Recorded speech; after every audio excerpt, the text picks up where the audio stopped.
करता हुआ मालिक से प्रार्थना करता रहता है। मालिक कौन? अपने इष्ट से, कि हे प्रभु मुझे ऐसी सामर्थ्य दो कि कोई भी विषय मुझे परास्त न कर पावे और पूरे संसार में मेरा किसी से भी द्वेष न हो। अद्वेष्टा सर्वभूतानाम, गीता जी भी कह रही, अद्वेष्टा सर्वभूतानाम, किसी भी भूत प्राणी के प्रति हमारा द्वेष दोष भाव ना हो। पहला, निरंतर नाम जप और प्रभु से प्रार्थना। इसमें लिखा है मालिक से प्रार्थना, अपने स्वामी श्री हरि से, इष्ट से प्रार्थना कि मुझे ऐसी सामर्थ, प्रार्थना में बहुत सामर्थ है। अरे बहुत सावधानी की जरूरत है। किसी के प्रति जरा सा भी दोष चिंतन, जो भजन जिनका एक तार चलता है, बड़ी बाधा खड़ी हो जाती है। श्री रूप गोस्वामी जी लीला चिंतन कर रहे हैं, उसमें दिखाई दिया कि प्रियाजू पुष्प चयन कर रहे, ये पुष्प तो लालजू गोदी में उठा लिए, प्रियाजू ऐसे पुष्प का गुच्छा ले रहे, एक हाथ से डाल पकड़े हुए। लालजू ने देखा कि सुरक्षित डाल पकड़े प्रियाजू नजदीक की छोटी कुंज में, तो छोड़ दिया, तो प्रियाजू ऐसे और लालजू आनंदित हो रहे हैं। तो पूज्य श्री रूप गोस्वामी को भी हंसी आ गई कि लालजू को ऐसा विनोद सूझा। इस समय अत्यंत सुकुमार प्रियाजू डरप रही हैं। फिर लालजू ने अपनी गोद में ले लिया, फिर उनका शमन हुआ। जिस समय वो हंस रहे थे उस समय एक संत जा रहे थे जो लंगड़ा के चलते थे ऐसे ऐसे, और वो ऐसे अर्ध निमीलित नेत्रों में ऐसे हंस रहे थे ऐसे। उनको दृष्टि गई कि अरे भगवान ने मुझे लंगड़ा बनाया है तो हंस रहे हैं। हम तो समझ रहे थे बहुत बड़े महापुरुष हैं और ये हमारी हंसी कर रहे हैं, ऐसा कैसे हो सकता है? हाँ ना, हमारा प्रारब्ध भोग है ना, हमारा पैर ऐसा है इसलिए हंसी का पात्र में। बड़े अंदर से दुखी हो गए, चले गए, लीला बंद हो गई उनकी। अब आप बताओ, उन्होंने सोचा नहीं, देखा नहीं, वो तो प्रिया प्रीतम को देख रहे थे। बड़े विकल हुए जब लीला बंद हो गई, तो फिर पूज्य श्री सनातन गोस्वामी से चर्चा की, क्योंकि दोनों महापुरुष की हमारी लीला बंद हो गई, तो उनका एक ही उपाय वैष्णव अपराध बन गया। वो वैष्णव अपराध, किसी वैष्णव को अभद्र बोले या दुख पहुंचाए, ऐसा संभव ही नहीं। महाप्रभु चैतन्य देव की कृपा से ऐसा संभव ही नहीं है। कैसे ऐसे? उनका है तो वैष्णव अपराध। अब ये विचार हुआ कि कैसे जाना जाए कि किससे अपराध बना, कैसे जाना जाए? जब किया ही नहीं प्रकट में तो जाना कैसे जाए? तो बोले कोई वैष्णव दुखी हो गया है तो वैष्णव सेवा की जाए, आसपास के जितने संत सबको निमंत्रण दिया जाए, पता चल जाएगा, सबकी जूठन पाई जाएगी तो शायद पुनः अपराध कोई हुआ हो जाने अनजाने में तो उसका मार्जन हो जाएगा। ऐसा हुआ, आसपास के सब संतों को निमंत्रण दिया गया वैष्णव। जे ही उनके पास निमंत्रण गया तो नाराज होके बोले, पहले तो उपहास करके हंसी उड़ाते हैं, फिर निमंत्रण देते हैं, हमें नहीं जाना। तुरंत सूचना है कि वो नाराज है। अरे तुरंत गए पूज्य श्री रूप गोस्वामी जी और कहा, प्रभु कब हमने आपका उपहास किया? तो उनका आप प्रभु प्रभु आप कर रहे हो, उस दिन हम जा रहे थे और जैसे हमारा भगवान ने पैर ऐसा कर दिया तो झटका मार के चलते हैं तो आप हंस रहे थे। तो उनका मुझे तो याद ही नहीं कि आप कब निकले और हम कब हंसे। तो उन्होंने समय बताया कि अमुक दिन उस समय। अच्छा, तो उनका प्रभु ऐसे बतानी नहीं चाहिए, पर आप नाराज हैं इसलिए बता रहा हूं। प्रभु उस समय हम लीला देख रहे थे, प्रियाजू पुष्प चयन करने की, तो लालजू गोद में उठा के वो पूरी घटना बताई और कहा अगर ऐसा भाव में हम हंस रहे तो आप उसी समय निकल रहे होंगे, आपको ऐसा लगा तो प्रभु आपके लिए नहीं था, आप क्षमा कीजिए। वो तो प्रियाला तो चरणों में गिरे जो दूसरे वैष्णव थे और कहा, अरे आप जैसे महापुरुषों के प्रति हमारा दोष भाव बन गया, क्षमा करो। वो राजी, तत्काल लीला प्रारंभ हो गई, तत्काल। अब आप विचार करो, जब दोष नहीं है और वैष्णव दुखी हो गए तो लीला रुक गई। फिर अगर केवल स्वीकृति की हाँ ये गलत है, वो गलत कर रहे तो भी हाँ गलत है नहीं, और भगवान की लीला भगवान जाने। नहीं आप बताओ कि ये गलत है कि सही, नहीं तो हम कोई जज है क्या? जिनके सहारे हम चल रहे हैं उनके सहारे वो चल रहे हैं, उनसे पूछो जाके, चले जाओ राधा राधा राधा। कभी किसी का फाइनल करने के नहीं, तस्मात् शास्त्रम तो तुम्हारा। ये बहुत सूक्ष्म विषय है, इसलिए वर्णन किया, बहुत सूक्ष्म विषय है। बहुत सावधान।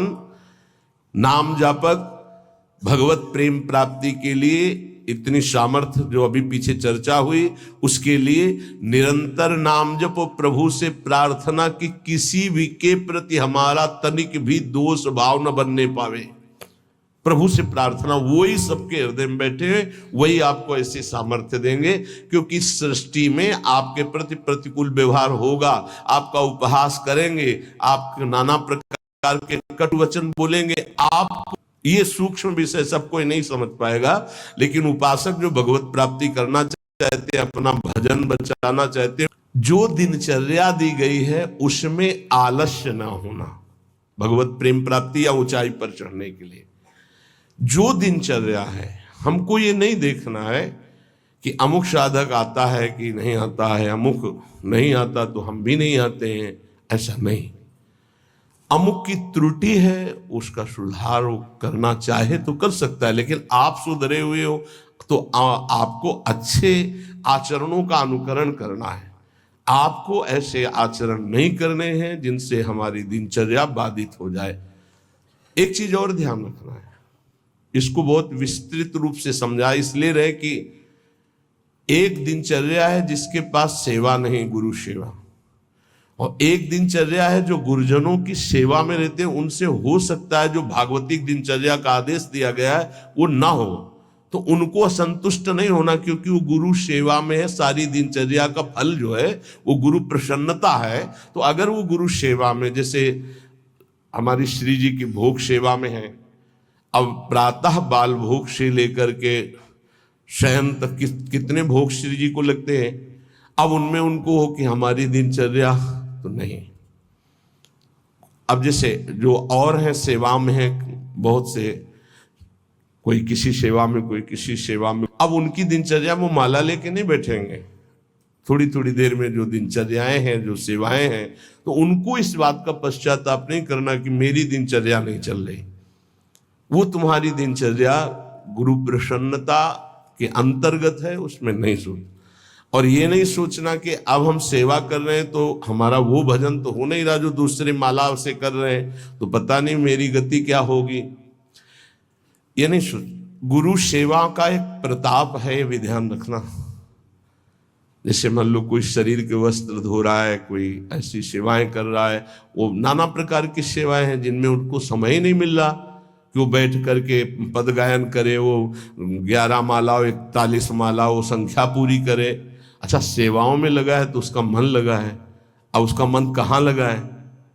ये वस्त्र गुरु जी का है, ये गुरु जी के लिए जल है, ये उसका चिंतन हो रहा। ध्यान मूलम गुरु मूर्ति, पूजा मूलम गुरु पदम, मंत्र मूलम गुरु वाक्य, मोक्ष मूलम गुरु कृपा।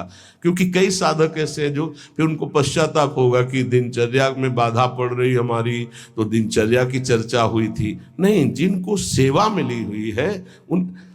एक बार भगवान शंकराचार्य जी से कई शिष्यों ने कहा कि एक ये ब्रह्म सूत्र है, इसकी व्याख्या सुनना चाहते हैं।